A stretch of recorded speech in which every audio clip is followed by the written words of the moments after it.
Hey boys and girls, it's me, Mrs. Guzman, and welcome back to video number 3 in our presentation skills videos. In this last video, I'm going to talk about how to conclude your presentation and how to take questions after your presentation.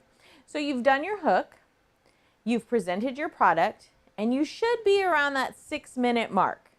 So you want to take that last minute to bring everything together, to thank the audience one more time for coming, and to open the floor for questions. You can use in conclusion in the same way that you would use it in a paper.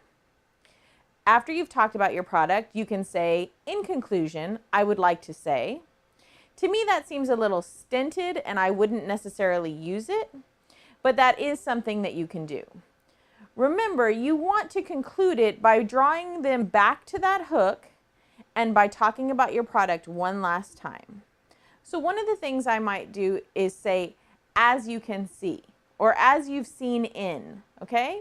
So let's say you've just presented your website about the Six Flags of Texas. This is a way that you could conclude your presentation. As you can see, Texas has worn many hats. Well, actually, it's flown many flags. We've had the flag of France, Spain, Mexico, the Republic of Texas, we've had the Confederate flag, and the United States flag all over Texas. The Six Flags of Texas doesn't just mean an exciting theme park like Fiesta Texas. It doesn't mean roller coasters and rides. It actually means the blending of cultures that we have here in Texas today. I would like to tell you thank you so much for coming to my presentation, and I'm going to open the floor now to questions. That's just an easy way that you can conclude your presentation, bring back in that hook that you started with, and talk about a little bit more about your research information, okay? The final thing you're going to do is you're going to field those questions. People will be asking you questions about your research. They want to know if you thought about certain things, if you found out information. They may want to share information with you.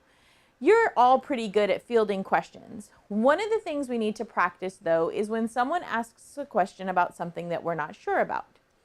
If we're doing a presentation in front of an audience, if someone asks us a question that we're not sure about the answer for, we don't just want to say, I don't know, or make a face like, that's ridiculous, why did you ask me that? Okay, we're going to be professional in our presentation. So if someone asks us a question that we don't know the answer to, it's okay not to know the answer, but there's a proper way to answer that question back, and this is what you would do.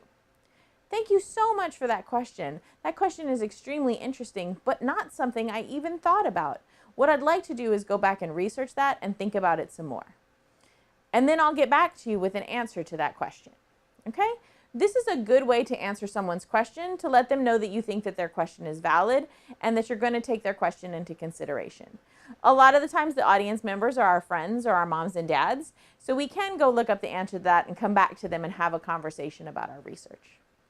All right, well, that takes you through the conclusion of your presentation and through answering questions. You should be practicing and getting ready because the showcase is coming up. If you have any questions, email me or talk to me at school.